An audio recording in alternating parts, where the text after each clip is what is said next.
Hi, my name is Alexander Urego.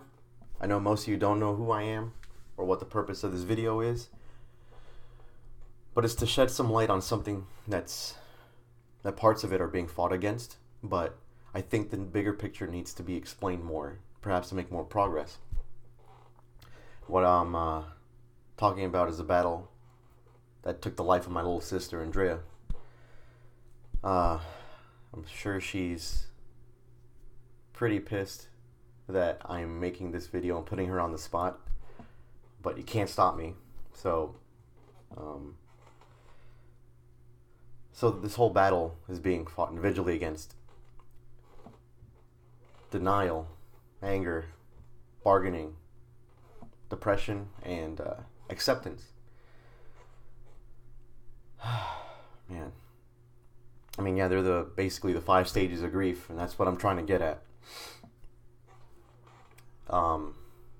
I think that the strongest of the bunch is depression, because, I mean, that's something that people aren't really prepared for, you know? Because, I mean, picture this, depression is like a fork in the road, and the other one is acceptance, which is the final stage. Now, at any point, you can honestly go back and forth between them. Just because you made acceptance doesn't mean you can't go back to depression. What I consider the road on depression is basically a large ocean which has a bunch of rocks that you can jump from one to the other. But each of these rocks gets harder to jump to the further you go. Now, there's no destination that you see. It's mostly just ocean. Now, these little rocks can be, the first rock can be maybe overthinking. I mean, there's no particular order. The other one can be just crying. Or even listening to Drake, you know? Okay, I'm kidding. And Drake, if you're watching this, please, I hope you still support me. And at any point, you can maybe accidentally fall off. Something happens, you know? Pulls you down, and all of a sudden you're in the water. Now, you can sink or swim here, honestly, but this is where your support system comes in, you know? I mean, some people don't have it, a support system, and that's okay, I understand, because I think from what I read in my sister's diaries is that she had no friends throughout high school, so she was mostly alone. I mean, honestly, the happiest days that she had during high school were when she went back home, you know? I mean, she didn't really take place in any extracurricular activities, but she would always come home, and she would always be embraced by, like, mom or grandma, and, like, those were the happiest moments that she would have throughout the day. I would see it in her face. Sometimes we'd even play in my room the PlayStation 1, even though it was like damn near 2004, and oh no, it'd be like 2007 or so, but we still played Crash Team Racing, and what I would do is, like, every time we were playing a track or a race, I would play this Linkin Park CD, and then I would play a new song on each one. And then we would just have fun. We would just race, and then I would just play a new track or something. And she would never beat me, but you could tell she had a lot of fun. Eventually, I wanted to watch TV or something, but otherwise, like, you know, she had more fun being home around her support system, which was her family. And honestly, to this day, or at least...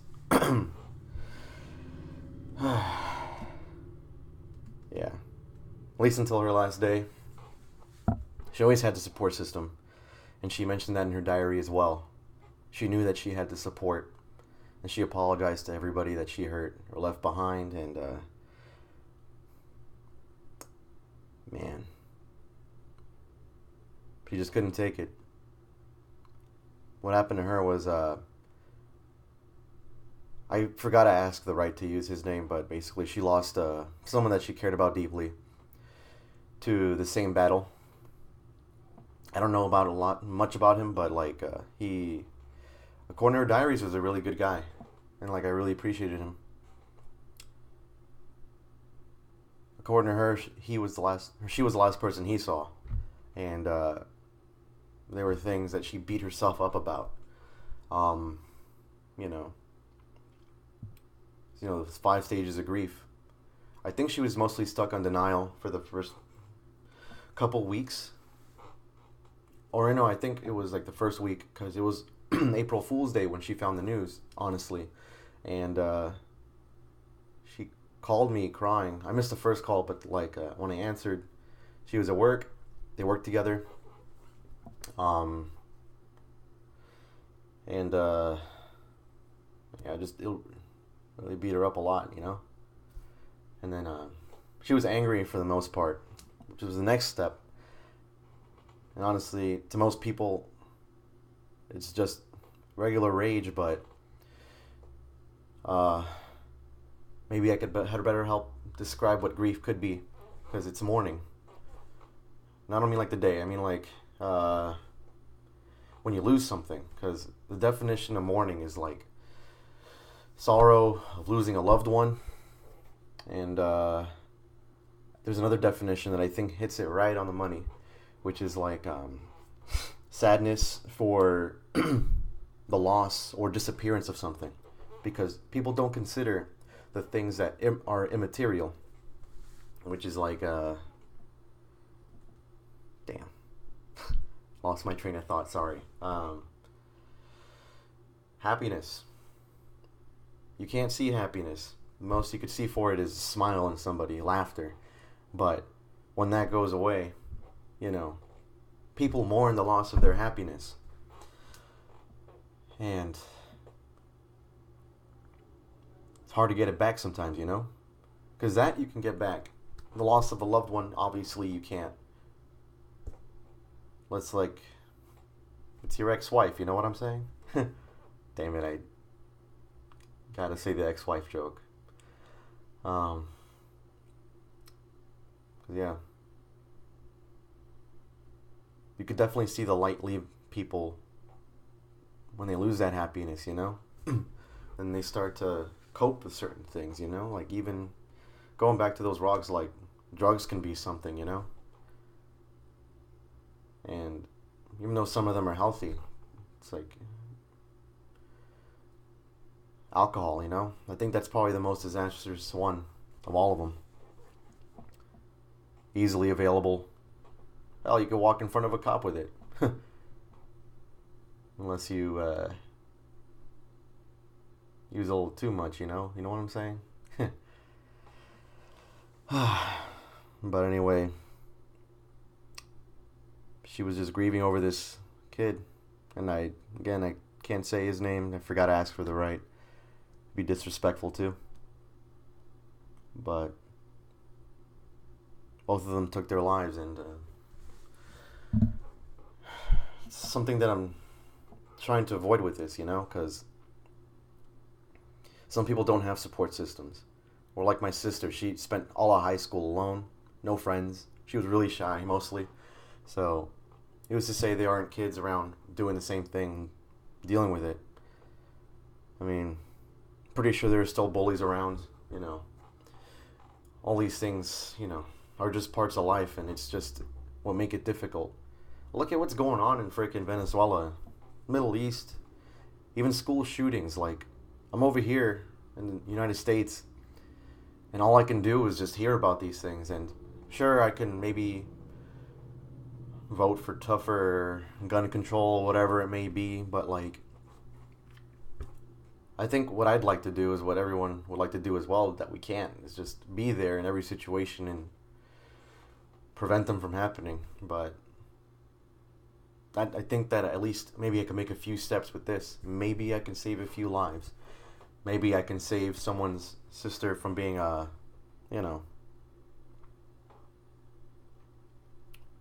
being taken from us,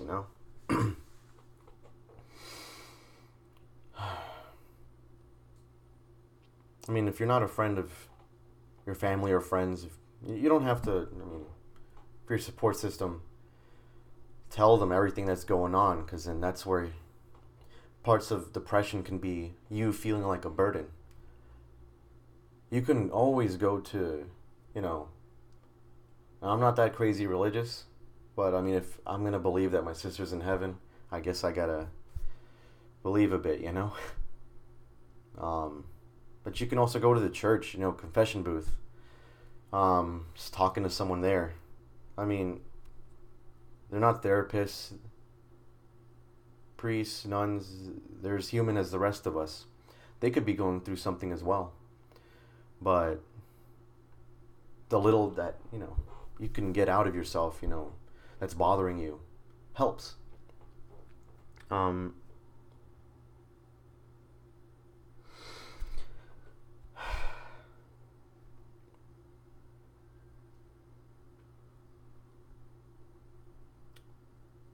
mean, that's another thing. Like, a friend of mine told me the other day that about her problems. Like, they're eating her up, and I understand that. 'Cause, I mean, she's definitely a strong, amazing woman. I'm not going to use her name because I didn't ask for her right either. But basically, she's going through a lot, and she understands my situation. She was just there to comfort me, and she told me that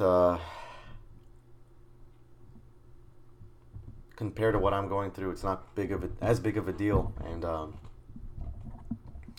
I don't believe that, because none of us are prepared for what's going on, you know? I mean, I wasn't prepared to lose my sister. The same way she wasn't prepared to deal with her problems. Everything's a mountain to somebody, you know?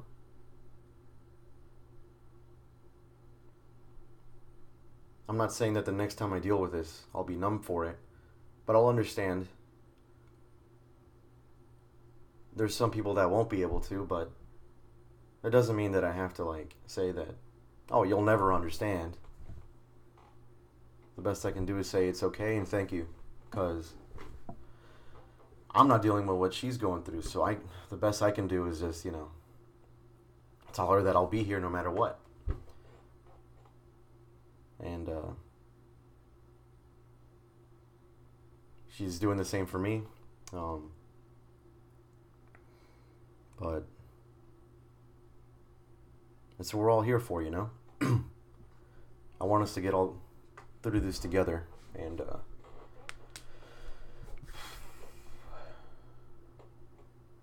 just living every day without her is just going to make things very difficult. Because, like, let's say a woman's dumb enough to have kids with me.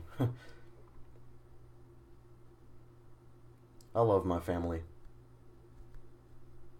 And, like, let's say I have some pictures of my sister lying around, and they ask Dad, or if they call me dumbass. Oops, I said I wouldn't cuss. Well,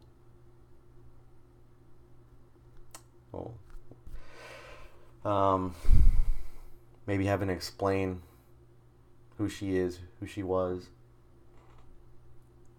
It's definitely something that's going to make things hard, because time does heal all wounds, but there'll always be a scar, you know, for certain things. I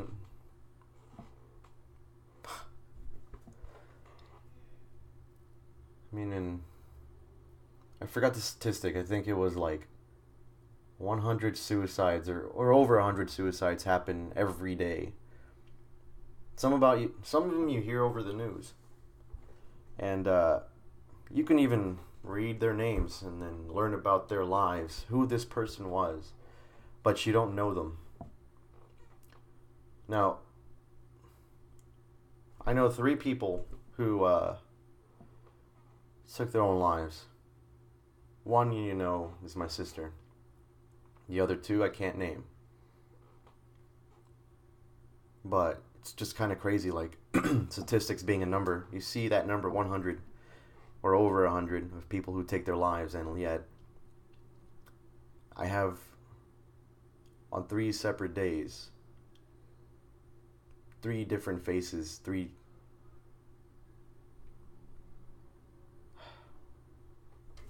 You know what I mean. But like,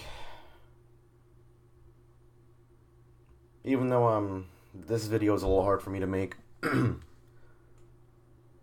sister made a bucket list. You know, all the memories she gave me and my family, the pictures that I have around here. You know, that gives me strength. And I definitely took a lot of steps last year because I was dealing through depression a lot in the worst way possible. Having awful, people call them coping mechanisms. I just call them coping exercises because they're the little things that I do. Like I light a candle the way my grandma used to make around like Jesus and stuff, and she would pray to it every time that she'd light a candle. She would pray. I mean, I try to pray every once in a while, but sometimes just sitting there lighting the candle in front of these two different pictures I think is enough. It makes me feel better. Doing this is making me feel better because I want to reach out to as many people as I can. And I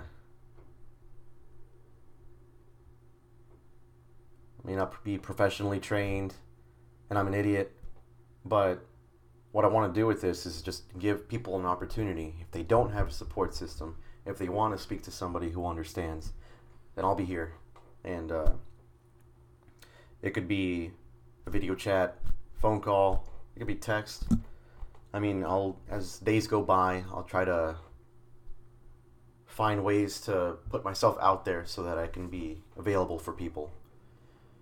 I mean, I have an Xbox and a PC, so even if you have games, we can play them together. We can talk, you know, while there's downtime. We don't have to talk at all. We can all make fun of somebody else's mom or something. Okay, kidding. But we can, you know, just have a good time, you know. That way, if you don't have a support system, I can build that foundation, and we can go from there. I can help you find resources. Maybe there's a psychologist that's actually next door to you have no idea about. I mean,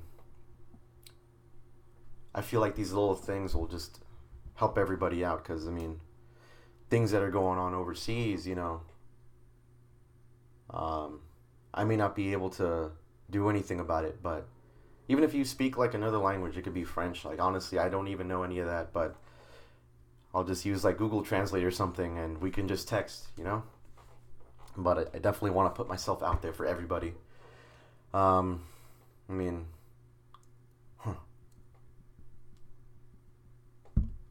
honestly, what I'm trying to do is speak on behalf of those who are trying to do what I'm doing.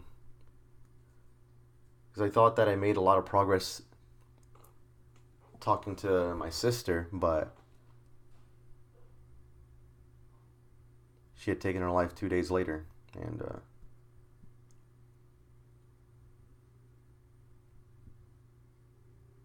she knew that she had support again.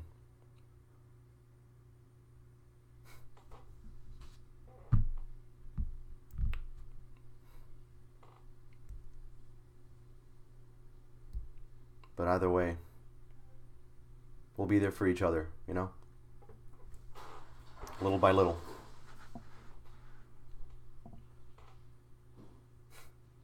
I mean, I guess I'll wrap up this video. I mean,